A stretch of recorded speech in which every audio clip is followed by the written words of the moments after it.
अहम संतोष कुमार पाठकः ज्योतिष प्राध्यापकः जगदम्बा संस्कृत महाविद्यालय बाथो। आज हम लोग पुनः बृहत संहिता के उत्तरार्ध में भूमि परीक्षण के संबंध में और भी कई विचार हैं, उसको पढ़ेंगे। पिछले कक्षा में हमने पढ़ा था भूमि परीक्षण के संबंध में और भी कई विचार हैं, उसको हम लोग समझेंगे।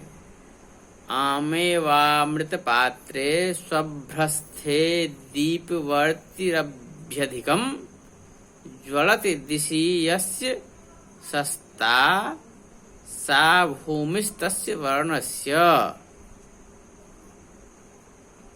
आमेवामृत पात्रे, मृत पात्रे अर्थात मिट्टी का बर्तन, दिया, चौमुख दीप, चार मुख वाला दीप कच्चे मिट्टी के बर्तन में जला लेंगे। उन बत्तियों में विप्रादि ब्राह्मण आदि चतुर्वर्णों की कल्पना कर उस बर्तन को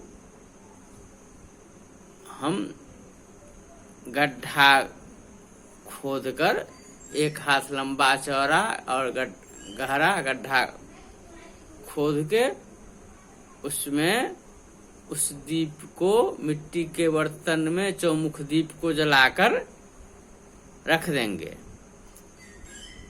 और देखेंगे जिस किसी दिशा की बत्ती देर तक जलती रहे उस दिशा के वर्ण के लिए उस भूमि को शुभ जाननी चाहिए।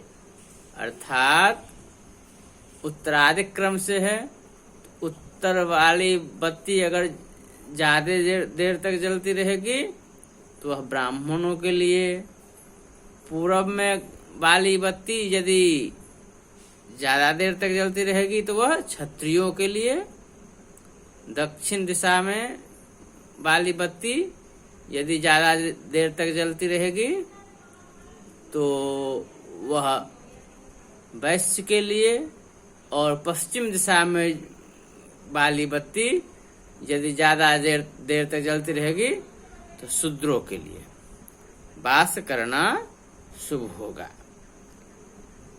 और भी परीक्षण है पुष्पवश भूमि का शुभाशुभ कथन। स्वभ्रोषितं न कुसुमं यस्य प्रम्लायते नुवर्णसमं तत्तस्य भवति शुभदं यस्य च यस्मिन् मनोरमते।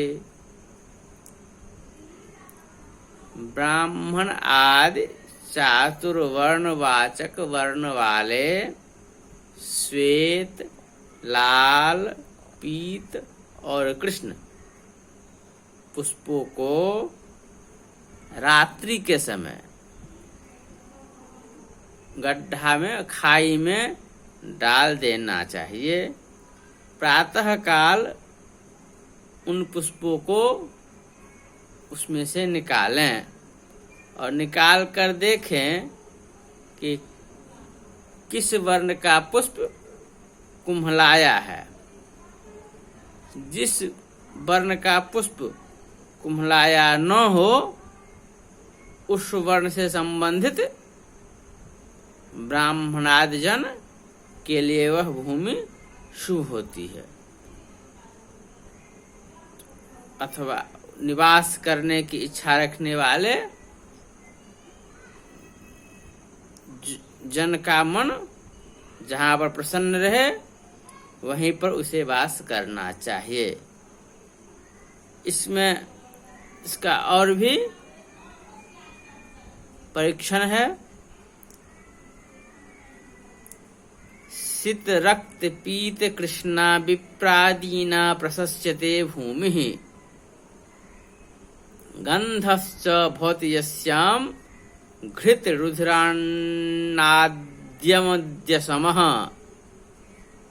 कुशयुक्ता सर्वबहुला दुर्वाकाशावृता क्रमेण मही यनुवर्णं वृद्धिकरी मधुरकखायाम्लकटुका च। विप्रादि चतुर्वर्णों के क्रम से श्वेत, लाल, पीत और कृष्ण वर्ण की भूमि शुभदा होती है। ब्राह्मण आदि वर्णों को ही क्रम से घृतगंधा, रक्तगंधा, अन्नगंधा और मध्यगंधा भूमि, जिस भूमि पर वास कर रहे हैं उस भूमि में उसका हम मिट्टी को खोद के उसको अपने नाक के समीप ले जाकर देखेंगे उसमें किस प्रकार की गंध आ रही है।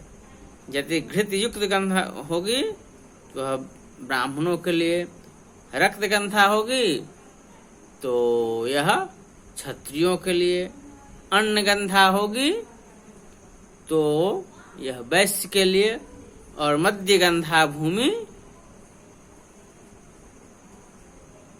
शुभदा शूद्रों के लिए कही गई है। तो इस तरह ब्राह्मणादि चतुर्वर्णों को क्रम से कुशों वाला, मुंजों वाला, दुर्वादल वाला और कांसे वाला भूमि शुभकारी होता है। तो अब हम यह परीक्षण इसका करके समझ लेंगे जो कौन से भूमि पर में किस वर्ण के लिए शुभ होगा, और उसके बाद ही हम वहाँ पर में गृह निर्माण करेंगे तो वह अच्छा रहेगा।